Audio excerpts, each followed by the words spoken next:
KITE, honestly, I think that you could say that KITE has enabled me in a way that, you know, if I compare it to other universities, KITE is one of those universities that, there is this student teacher gap that we have at other universities. I don't think that I have that gap in KITE.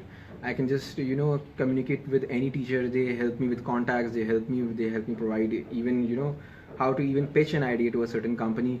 That is the sort of one-to-one communication that I have had with my teachers, even my dean, Mr. Afaq Ahmed. I've had he's been one of my mentors, he's my inspiration as well.